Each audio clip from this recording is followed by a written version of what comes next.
Welcome, Christian. Thank you so much for joining me. Absolutely. Anytime. Anytime. I'm so excited to be here.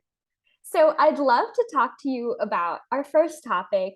And what I'm so curious about is what does creating a new fellowship entail? Yeah, that's kind of a hard question only because there's so many layers to it. So I'll basically just go from the basics. Pretty much the first thing that you have to think about is your why. Like, why am I doing this? And I think it's easy to get caught up sometimes in wanting to solve the world's problems, right? And so you have to really hone down on your why. Why am I doing this? Who am I doing this for? And at the end of the day, like, what's the what of all of this, right? And so I think that's the three fundamental things that really helps you springboard. But after you have those things all panned out, I think that the second layer to it, at least for me, was mentally preparing because at the during this time in this age of like fellowships and the industry evolving, there's a lot of support and criticism for these types of things, and so Absolutely. you have to mentally prepare yourself for whatever is going to come, if it's both negative, if it's negative things and positive support, because sometimes you're so focused on the negative, when the positive comes you're like, oh, I didn't even plan for that. So I think that it's important to mentally prepare, and mainly just again going back to those fundamentals of why you're creating this specific organization. I think that's helped me. I know that's helped me kind of stay grounded when things get tough with the fellowship, is just staying grounded in that why. And that makes me back on point and kind of get back on the horse, for lack of better terms. Yeah, absolutely. Can you take us back to how you were feeling when it was conceptualized? Day one, Christian starting the fellowship with the team. Can you take us back to that moment and just tell us what was going through your mind, how you were feeling? Yeah, so I would say I wish I could say it was all like flowers and rainbows. However, it was the first, moments was very scary. It was a crazy time in the country as far as social justice, as far as just like being a black person in America. And so it was, to me, I've just been kind of a background on me. I've had a grandmother that grew up during, like no rights, like Jim Crow and all of those things, like no rights at all. And so for me, it was big to me to really kind of hone in on that and use that as like a springboard and say, hey, this is how we're not going back to that. And so for me, I worried that there would be a situation where, again, with society, it's the idea of separate but equal, right? And I was afraid, truly, full transparency, I was afraid that that would be what the world would see us as, is this is a fellowship for black students because these students couldn't fit into these groups, if that makes sense, these other groups. Absolutely. Yeah. And so it was a deep seated fear that I had. However, the courage that came into it was, regardless of what the world thinks of it, there are students that need their voices heard and need these opportunities and are not giving the opportunities that they definitely deserve. And so, I just felt like, regardless of my deep rooted fears that I had, all I could do was do my absolute best to be an advocate for that not to happen, and call those things out and set the standards from the start of, hey, this is not how we roll, kind of thing. And so it definitely was, if I had to just like nail it down to three emotions, it was definitely fear for sure, but also a level of kind of like courage, I would say, and bravery that I felt, because it's just like you have to keep going and persevering. and also joy, because I knew that regardless of how it turned out, even if we had one class of fellows, like there's a group of students who are going to move forward, and having a great experience, and can talk about this experience with others. So I think it was overall a great experience. Definitely scary, but great at the same time. Yeah, what you shared just now is so incredibly powerful. And I'm curious about how these feelings of fear, bravery, joy, how all of this translated in how you prepared for the summit and having that responsibility. How did you use those experiences and feelings to really shape how you were going to show up for that? Yeah, I think honestly, it was just my hope to make sure that the students had the most equitable experience as possible. And it's really hard though, just from systemic oppression of Black people in across the country in a lot of different industries, but specifically the aerospace industry. And so it was extremely tough to get representation, for different speakers and things like that. And so my hope and prayer and like really big goal over it all was to have that representation as much as possible, without losing any of the information, because it turns out, unfortunately, with such a small portion of the industry being African American or Black, it's like, how do you try to have every single person on a panel be African American when 1% of the industry or 2% of the industry is African American, and it's spread across different type commercial, government, policy, all of that. So really it was just, making sure that the students had an equitable experience, and didn't feel like they were, second best to anybody, like they're just as accomplished, just as cool, as anybody else that's in that space. So that was really my goal for the summit, and what kind of had my wheels turning. Yes. And could you describe the version of you that showed up as a leader, mentor, and peer when you were interacting with the fellows? What was the vision of yourself that you had before going in? And also, just in reflection, which version of Christian do you think showed up or really came through?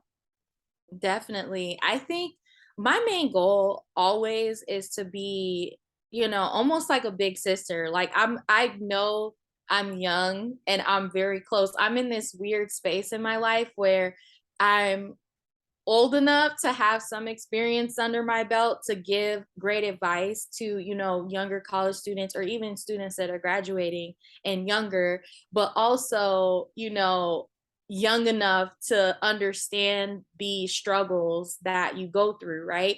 And so my biggest thing was just being somebody that they could come to and can confide in and be honest, but at the same time have that relationship to be able to say, okay, I'm going to give you the best advice I possibly can, and be able to be trustworthy in that space. And so I feel like I achieved that. Like my students, I feel like we have great conversations. Yeah, you did. We had it was a suite at the summit that was just for like a hangout, chill, debrief, kind of like hangout with for everybody. And one night I went down to just get like soda, because there we had like snacks and stuff in there, and the students used that as like seriously a hangout room and just to chill and talk about whatever. And I happened to stumble in there, and before I knew it, like I just came for a Sprite, before I knew it I was in there for like 2 hours just talking about life and social justice issues, things that you can do, in the industry, like my life, like all of these different things. And so I think that it allowed me to connect with the students even more, as not just like a founder who sits up on this high horse, and never gets to talk to anybody, but like really in it. And sometimes I have to remind myself, like, I'm not a fellow because it's like, and not in a bad way. It's just like, I really see them as friends, you know what I mean? As people that I truly do care about and want their success. So it's like I always say, like, I'm the big sister in the group. I'm not gonna be your mom. I'm gonna be the big sister that tells you when you're wrong, but I understand, what you're going through. So I would have to say that definitely played out during the summit and throughout the fellowship in its entirety. I love that. And as you were speaking, I was thinking how what you are is a culture shifting leader, not an emerging leader, but you are the leader who, um, like you said, encourages them both as a friend and a peer mentor. But you have all these experiences ahead of them in those few years that really, really sets you apart and helps you give back in the most authentic way possible. And so, for those mentees that you've met, amongst all issues pertaining to social justice, well being, equity, I was curious of what sort of advice you have given them and would like to give folks listening in on how they would like to pass on these experiences that you've created that they feel inspired by to their communities so that what you're speaking on now gets to have these ripple effects throughout our communities, classrooms, engineering teams, all of these small and big rooms that we're in. I was curious what advice you would have for someone looking to create these experiences like you've created as a emerging leader or leader themselves. Definitely. I think my biggest piece of advice that I give is, you know, I do what I do for others so that they remember those things and pass that on.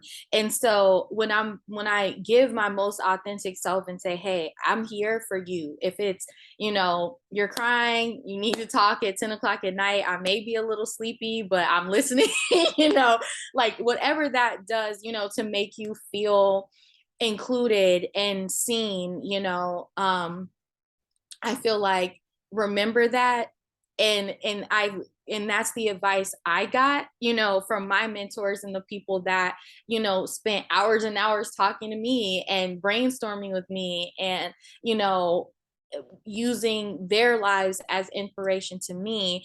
And so I always just share with my students, like, don't forget these times because it helps you remember and keep you grounded again, like when you get weary, because there are going to be times where you get tired. Like I know there's been plenty of times in the last like 4 years where I'm just like, I can't do this work anymore. Like I'm I'm tired of singing like a canary, saying the same thing, doing the same thing. And no one's listening to what I'm saying. And I'm like, I've seen this, I've done this, got the t-shirt, as my mom would say, and it's not getting through. And so, I just share with them, to make sure that you're not, walking through the door and shutting it on somebody else, because that defeats the purpose of what we're all doing. You want to have that ripple effect. So to be very cognizant and at the same time, there's balance. And I know it's really hard. I'm a believer that like we really don't have balance, seriously, but to the point where it ebbs and flows. When you say, okay, hey, you know what, I have the energy to do this, and do this. And sometimes you have to go back, center yourself and say, hey, what does Khristian need? Khristian's doing all of this stuff and helping people and, planning summits and, but you have to go back to the basics, because you can't do anything and help anyone if your cup isn't filled.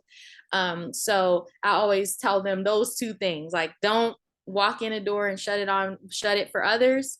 And also make sure that when you are doing those advocacy things, be in constant conversation with yourself and checking in with yourself of how you're feeling, because that's important. It's easy to be depleted and not know it until it crashes, and then you're like, I can't do it. That is such great advice, even for the workplace, especially as fellows transition between school and work. And you recently had a transition between roles as well. And so I was really curious in transitioning between roles and looking for opportunities as a fairly recent new graduate, or the job after the first job. What were some of the values that you were looking for that were embodied in the new workplace, that were informed by your first job? So, from the things that you were able to learn and absorb at your first job, what was then the things that you had set out that you were looking for in the second? Definitely. Yeah, that's a great question. I think for me, the one thing that has stayed consistent is I have, experienced as an intern being in a situation where I feel like, you know, I'm just that check mark, you know what I mean? Of, oh, this is the diversity check. Okay, cool. Got it. And then you get to a company and it's like, where's my development? Where's the progress? Where's, my development plan? And, so I think the biggest thing for me was looking at culture. Like, what is the culture of this place? Is it some place where I feel like there's a level of not just work life balance? Because again, like I said, I think there's balance is iffy depending on what time in your life it is and all of that. I think that it could change, but there's encourage if you need to take a step back or if you need time to just say, you know what, hey, this is too much for me, I don't think I can make it, kind of thing. They're okay with that. That's number one.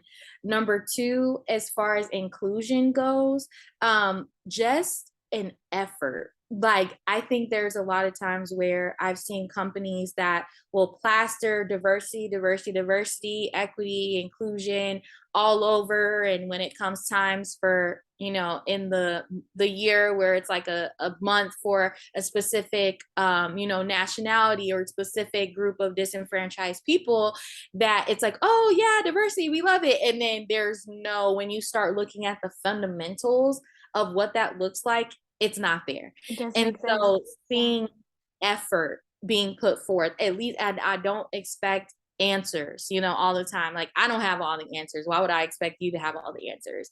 But at least a willingness and an openness to listen. Um, and then I think that as far as moving to my second job, the one thing that I did not do, I think I went to my first company in a weird transitional time because it was transitioning from a startup feel to a corporate organization. And I think it took away the homey feel of it, of everybody's looking out for others' best interests as well. I'm not saying everybody was like that, but the general gist was, hey, I help you, so you help me, and we help others, kind of thing. And it wasn't anything that was, oh, well, I'm too smart, I'm not going to explain that to you, kind of thing. That wasn't the culture at first, but I think as it came up, it was important to me to be really close to the mission. I don't just want to work for someone to collect a paycheck. It was important to me, if I'm going to be putting my God-given talent into something, it needs to be something that I am supportive of, right? And so I think just as transitions happen, it just started not to align anymore. And I think that it's important to be true to yourself. I know you didn't ask me that piece, but it's important to be true to yourself when you feel like it's not a fit. Regardless of how little or how long you've been there at the company, how many people like, regardless, you have to do what's best for you. And it's important to be aligned with, the mission of the company that, you work for. So when I started looking at United, it was very apparent from the diversity front. I was telling my recruiter and my interviewer when I was interviewing that in the video, like you have to fill out the application, and then there's a video you have to go through to submit your application. And it was a young African American woman, and she's going through just like the airport, and she's a pilot. And then all of a sudden, it's like a transition, and she's like out on the tarmac, like directing the airplanes. And then she's a flight attendant or an engineer. Like, it was really cool to see. And the premise behind that was you can be anything at United, regardless of what your background is. And so to see that level of representation, and I know it doesn't encompass everybody, and I get that for sure. I know it's not, that part is not fair, because I know sometimes when I'm like, this is great, but it would be nice if they look like me. But in this particular instance, this person was just like me. And so it made all the difference for me to see that, and it be an actual effort to give an avenue for people of color to be anything at United, right? So that was the first thing. And the second thing being the mission. And, at the end of the day, let's be honest, all airlines are trying to do the same thing, right? Trying to take one person from one place to the other. What makes a difference is that customer interface. And so seeing that customer interface and the pillars of United is what really made me want to work for United, as well as, just the innovation. I think it's awesome to be like, okay, yeah, this product has been here, but how can we make it better? So yeah, that's mainly the two big things from the transition from coming out of school, and then what not to do for my second job. That's perfect. And you hit my second question of how to search for your best fit so well. And that was all interweaved through. And in terms of just ESPN highlights from what you said, this was such a great response for people and students to take notes on things that they should look for when transitioning, with the mission and just how you feel when you're looking at the company, if you feel represented, how they handle not only just the diversity and inclusion piece, but the equity piece that oftentimes gets left behind. And that's why this podcast is called the Leadership, Equity, and Wellness Podcast, because that is really the key. And for that person in the video to be all of those things, it is that equitable opportunity piece that I think so many workplaces maybe don't address with the enormity and dedication that requires. So I was curious about transitioning into our final topic, which is how we show up in all of these spaces and how you show up as this powerful leader. My question is, what are your tips on dressing and showing up as our most powerful selves? That is a great question. And I think that I must say a disclaimer. I am a huge fashion geek. I would say I am on borderline of like couture fashion, like Devil Wears Prada, if it wasn't for the fact that 90% of the time I was working in a hangar, so wearing steel toe boots, and that wasn't very, couldn't get really fashionable with that. But I think for me, I've always just been taught dress like the position that you want and the respect that you want. And so I always make sure that if I'm, it depends on, of course, the audience, and things are evolving, as like COVID, like athleisure wear became a whole vibe. And so it's kind of just, you have to kind of balance with who your audience is, who you're going to be working with, and what you're going to be doing for that specific day. But for me, my favorite is when I just bust out like a really slick, like nice suit, or like a skirt and a blazer, and I just always feel, in some high heels, that's another one. I just really take pride in the way that I look. And so when I come feeling like boss, like I like those outfits that say I run the show. So, for me, I think it's just what makes you feel like I run the show. Whatever that looks like, wear that. Because, everybody's idea of what that is different. And someone had me do this drill, and it was basically like, close your eyes and think about your dream job, and then think about your dream job and think about what you are wearing at that dream job.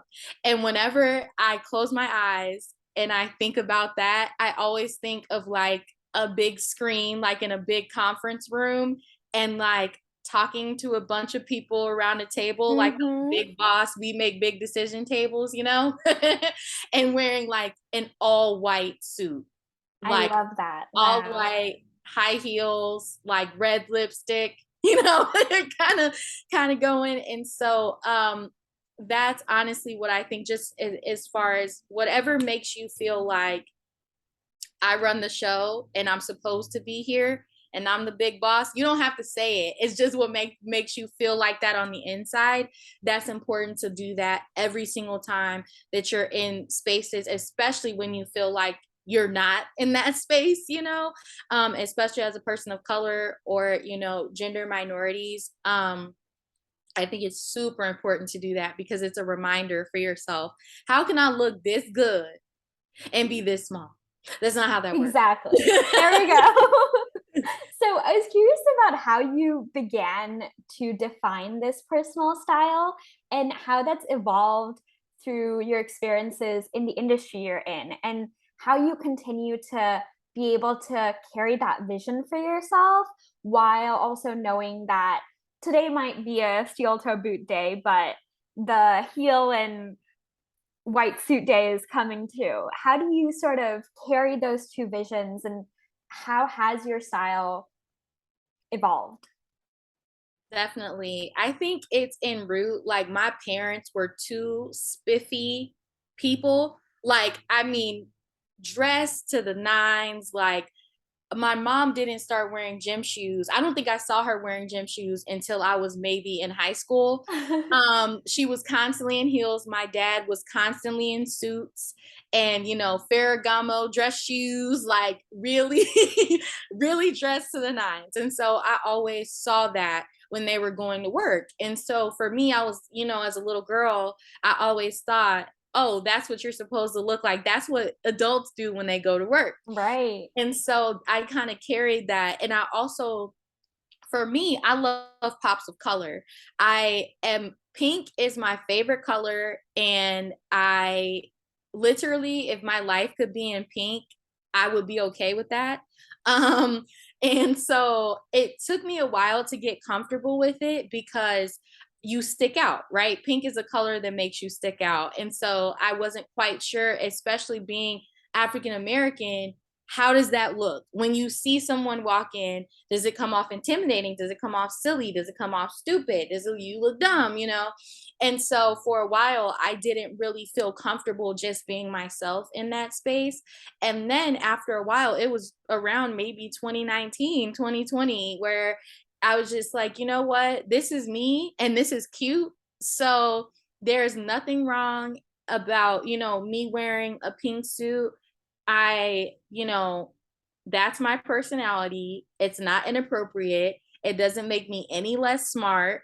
I think as it's just women in the industry, it's kind of like if you paint your nails or you wear makeup or whatever the case may be, then you're dingy or not intelligent.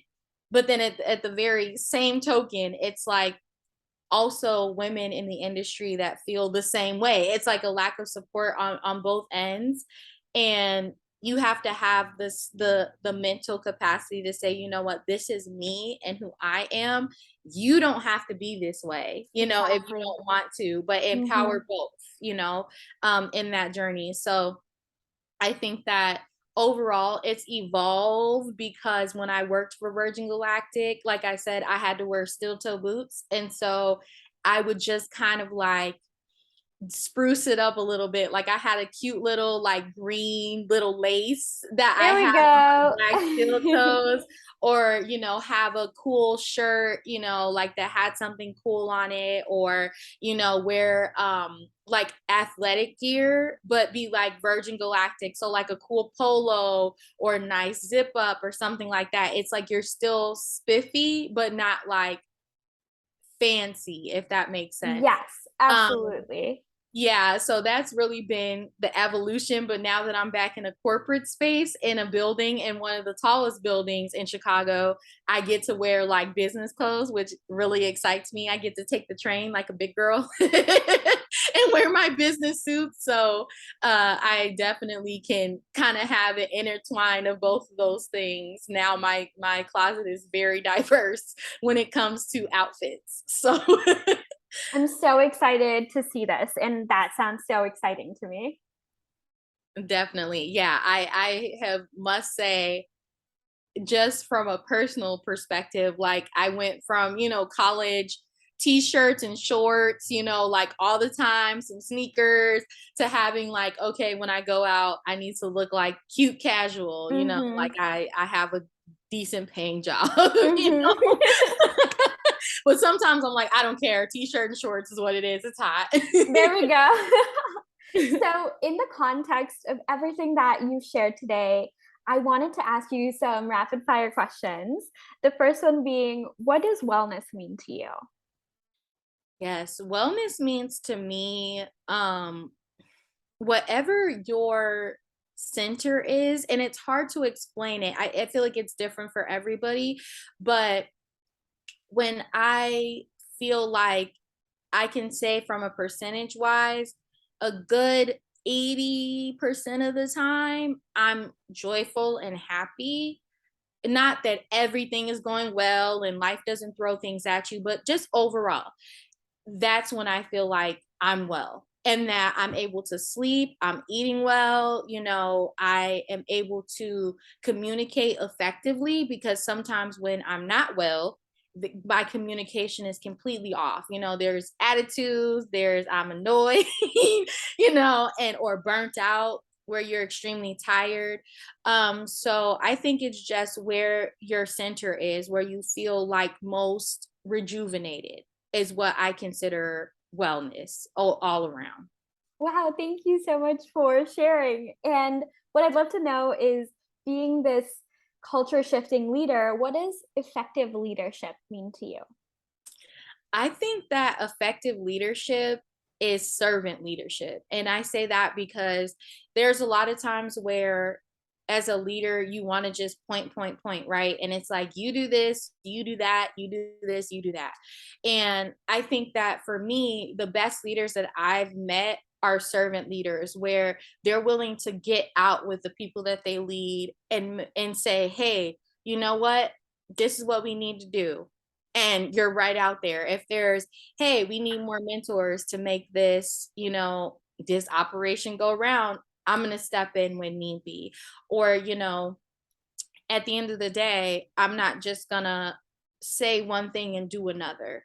I think a lot of times it's like, well, this is how you behave and this is how you should be, but actually kind of like, what is it? Not preaching to the choir, but kind of taking your own advice, if that makes sense. Yes.